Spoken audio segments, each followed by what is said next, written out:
अस्सलाम वालेकुम रहमतुल्लाहि बरकातहू। इत्तेहाद न्यूज़ में आपका खैर मकदम है। मेरे साथ मौजूद हैं अब्दुल मुनाफ ऐनापुरी उर्फ मुन्ना ऐनापुरी साहब, जो 7 मार्च को भारतीय जनता पार्टी में शामिल हो गए हैं, जिसके बाद उनका एक वीडियो बहुत वायरल हुआ जिसमें ये ऐलान करते हुए नजर आ रहे हैं कि इन्होंने बीजेपी में शमूलियत इख्तियार कर ली है। आइए इनसे चंद बातें पूछना है। तो पहला मेरा ये सवाल है कि बहुत सारी पार्टियां थी, तो आपने भारतीय जनता पार्टी में क्या चीज नजर आई आपको कि आप जो है भारतीय जनता पार्टी बीजेपी में शामिल हुए हैं? कि मैं भारतीय जनता पार्टी में शामिल होने का जो मुझे कारण है, क्योंकि वो लोग इकट्ठा होकर काम करते हैं और मेहनत करते हैं, और कोई भी प्रॉब्लम उनके जाता है तो इमीडिएटली वो लोग हाजिर होते हैं और अपना काम अंजाम देते हैं। तो इसका मतलब है कि दूसरी दीगर पार्टियां जो है इकट्ठा होकर काम नहीं करती और फिर वो जो है इमीडिएटली नहीं पहुंचती। देखिए, जो दूसरी जो पार्टियां हैं, अब उनके अंदर जो है सिर्फ खादी कपड़े पहनकर सियासत करना सिर्फ वो सीखे हैं। वो समझते हैं कि आज भी राजवाड़ी या नवाबों का दौर है, वो समझते होंगे शायद।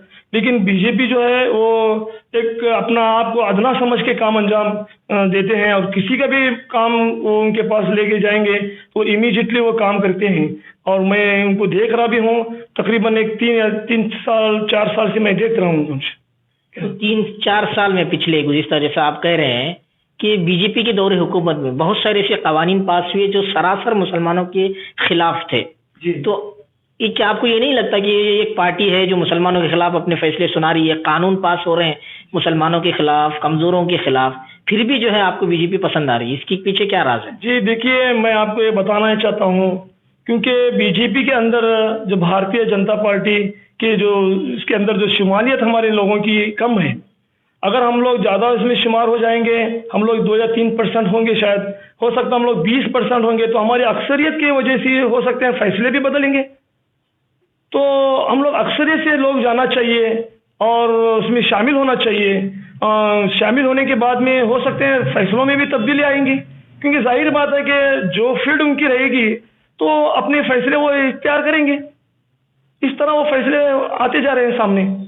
अब यही बात अगर कांग्रेस की अगर हम कहें कि कांग्रेस को आप मजबूत मुस्तहकम कर सकते थे, या एम पार्टी भी है, आपके पास एक ऑप्शन था जी, तो आप वो पार्टी में शामिल होकर उनको मजबूत करते, उसके अंदर अपनी नुमाइंदगी का, अपनी कौम की नुमाइंदगी कर। क्या आपको लगता है कि आप बीजेपी में जाकर मुसलमानों की, कौम मिल्लत की भलाई के काम कर सकेंगे? देखिए, क्योंकि सियासी शऊर सबको आना ज़रूरी है, क्योंकि सियासी शऊर आने से बहुत से मसले हल होते हैं, बहुत से प्रॉब्लम हल होते हैं। मैं ये नहीं कहता कि अभी एमआईएम आ रही है, हाँ, या जो इससे पहला जो हमें एक 70 साल से जो आज़ादी जो दिलाई जो पार्टी है, आज हम उसके पीछे लगे हुए हैं। लेकिन आज हम लोग गुलाम तो थे, इसी गुलामी से और ज़्यादा गुलामी हम झेलते नज़र आ रहे हैं। तो अब ये जो कहना है आपका, इस तरह जो कहना है कि आप इसमें भी शुमालियत के जो बारे में आप बोल रहे हैं, कि देखिए कि अपनी अपनी पसंद रहती है, या अपनी अपनी चॉइस रहती है। क्योंकि एक चॉइस के हिसाब से मुझे लगता है कि देखिए कि ये जो पार्टी है, हो सकता ये हमारे देश के मामले में और जद्दोजहद करने के मामले में, ये हर मामले में आगे बढ़कर काम कर रही है, एक दर्द फिक्र से काम कर रही है। आज मुझे ये पार्टी पसंद आ गई, तो मैं ये हिसाब से मैं इनसे काम करना मुझे अच्छा लग रहा है। ये इसके पीछे आपका ज़ाती मफाद है या फिर कौम मिल्लत की भलाई है? क्या है इसके पीछे आखिर? क्यों कुछ आपको लालच दिया गया है, कोई पोस्ट का लालच दिया गया है? नहीं नहीं नहीं, मैं तो देखिए, मैं ऐसा तो अल्हम्दुलिल्लाह कई सालों से भी मैं खिदमत खल करते नजर आ रहा हूँ, कर रहा हूँ, खिदमत कर रहा हूँ मैं। लेकिन इख्तिदार के पीछे मैं कभी भागा ही भी नहीं है। मुझे इख्तिदार के बारे में कुछ उतना ये नहीं है। मुझे काम करना है और काम करके लोगों के मसले हल करना है, लोगों की प्रॉब्लम हल करना है। क्योंकि मैं ऐसे ऐसे इलाके में मैंने बैठा हूँ, काम देखा हूँ कि उनके मसले इतने पेचीदे हैं, कोई हल करने वाला नहीं है। तो मुझे हल करने का मुझे एक अच्छा ये मिला कि ये प्लेटफॉर्म के तहत मसले आसानी से हल होते हैं। तो मैं ये आसानी का रास्ता इख्तियार करने के तौर पर ये मैं बीजेपी पार्टी में ज्वाइन हुआ हूँ। अच्छा, इसके बाद जो आपको जमात से निकाला गया है, आपको जो है दुकान खाली करने के लिए भी कहा गया है, तो क्या आप अपना फैसला बदलेंगे? ये सब क्यों हो रहा है और किसके पीछे क्या राज है? इसके पीछे जो एक बड़ी साजिश है, और इस साजिश के तहत उन्होंने काम अंजाम दे रहे हैं इसके पीछे कांग्रेस के लोगों का हाथ है कि उन्होंने उनके इशारों पर उन्होंने मुझे बुलाकर कि पार्टी छोड़ने पर मजबूर कराने पर या दुकान छीनने की बात कर रहे हैं या मोहल्ले से निकालने की बात कर रहे हैं। तो इस बात जो है ये किसी के इशारों पर की जा रही है, लेकिन संविधान के हिसाब से कानून के दायरे में रहकर काम करना चाहिए, क्योंकि किसी के इशारों पर काम करेंगे या किसी के इशारों पर काम करेंगे तो उसकी गलतियां भुगतना पड़ेगा और उसकी सजा भुगतना पड़ेगा, लोगों को जवाब देना पड़ेगा।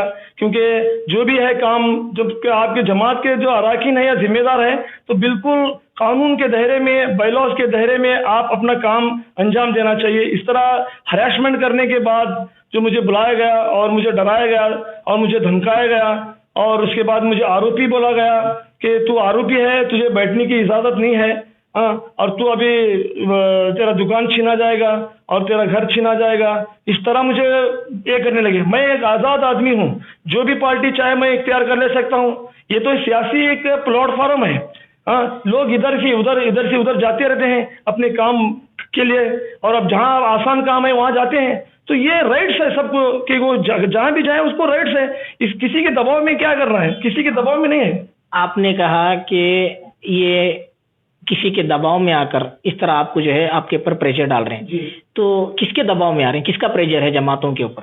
देखिए, आप तो बखूबी जानते हैं कि यहाँ पर जो कई जमाने से जो है हो रहा है, प्रेशर तो पड़ रहा है, लेकिन किसकी जानिब से प्रेशर? अब जाहिर बात है कि आपको बखूबी जानते होंगे कि इस प्रेशर की वजह से मुसलमान जो है दबे हुए हैं और मुसलमान जो अपनी बातें को सामने रख रहे नहीं है।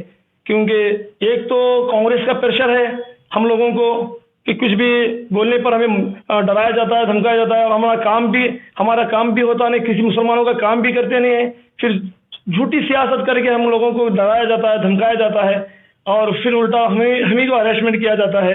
कि अंजुमन इस्लाम जो है हुबली, वो एक तालीमी इदारा है और जदीद एक इदारा है और वाहिद इदारा है कि आज जो सरदार महबूब खान साहब जो कायम करने, मुसलमानों के लिए कायम करना एक इदारा है, वो कि आज वहाँ पर तालीम का काम चलने के बजाय वहाँ पर जो है गुलामी का काम चल रहा है। किसकी गुलामी? आज वहाँ कांग्रेस की गुलामी का काम चल रहा है कि वहाँ से अलाउंस होता है और पूरा इतराफ जो है प्रचार होता है। तो इस तरह प्रचार करके दूसरी पार्टियों के सामने हमें जलील और पूरी कौम को जलील और रुस्वा किया जा रहा है, और हमें जो बताया जाता है, बोला जाता है कि पार्टी जल होने की वजह से हमें हरासमेंट किया जाता है कि वो आदमी ऐसा है, वो आदमी ऐसा है। तो इन्होंने कोविड-19 में बुलाकर उन्होंने फंक्शन किए, प्रहलाद जोशी साहब को उन्होंने बुलाकर ये करे, और इसके बाद में हमारे श्री जगदीश शेट्टर साहब को भी बुलाकर उन्होंने फंक्शन करे। तो ये इस तरह उनको मिलना जायज़ है, और हमें कोई काम पार्टी में रहकर या पार्टी ज्वाइन होकर काम करना ये जुर्म है। ये कहाँ का इंसाफ है? देखिए, मैं आपको एक आखिरी बात बताता हूँ। बायलॉज के हिसाब से, अगर जमात के बायलॉज के हिसाब से अगर मैं गलती किया तो मुझे सजा दीजिए, लेकिन आप बहुत से ऐसे कामें हो रहे हैं जैसा जीतने के बाद में लोग रंग खेला जा रहा है, शराब पी जा रही है।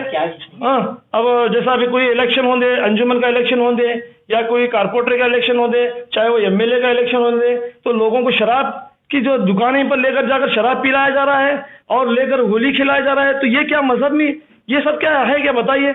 आज मैं पार्टी जल होने से मुझे तुम्हें बर्खास्त किया जा रहा है मोहल्ले से, और दुकान से मुझे बर्खास्त किया जा रहा है। जो लोग इतने गलत कामों में मुलविस होते हैं, और कुछ कांग्रेस के जो लीडर्स हैं और कुछ पार्टी के जो लोग हैं जो बुत परस्ती करते हुए नजर आते हैं, पूजा पाठ करते हुए नजर आते हैं, होली और पटाखियां उड़ाते हुए नजर आते हैं, उनको कोई पकड़ नहीं है, उनको कोई पूछ नहीं है। जब एक कौम की फिक्र और दर्द से और मिल्लत के फिक्र और दर्द से काम करने का एक प्लेटफॉर्म इख्तियार करके पार्टी ज्वाइन होने के बाद में इतना बड़ा जुर्म हमें ठहराया किया जा रहा है, ये कहाँ का इंसाफ है? अभी देखिए, मैं और बहुत से जमातों में ऐसे लोग हैं जो जुआ खेलने वाले या सट्टाबाजी करने वाले या गलत सलत काम करने वाले, बड्डी का व्यवहार और गलत सलत काम करने वाले, ऐसे बहुत सी जमातों में, और उनको निकाला नहीं जाता है, उनको क्या भी बोला नहीं जाता है। और जब मैं एक काम करने वाला आदमी हूँ जो दिन रात में मेहनत करता हूँ, और ऐसे को जो बुरा बोला जाता है और उनके घरों में इख्तलाफात पैदा किया जाता है, मैं एक अपनी आखिरी बात कहकर मैं अपनी जगह लेता हूँ। मुझे इंसाफ चाहिए, और मैं डेमोक्रेसी जमहूरियत में हूँ। मैं मुझे इंसाफ से मुझे काम करने की बिल्कुल छूट चाहिए। पर इतनी कहकर मैं अपनी जगह लेता हूँ। अस्सलाम वालेकुम व रहमतुल्लाह।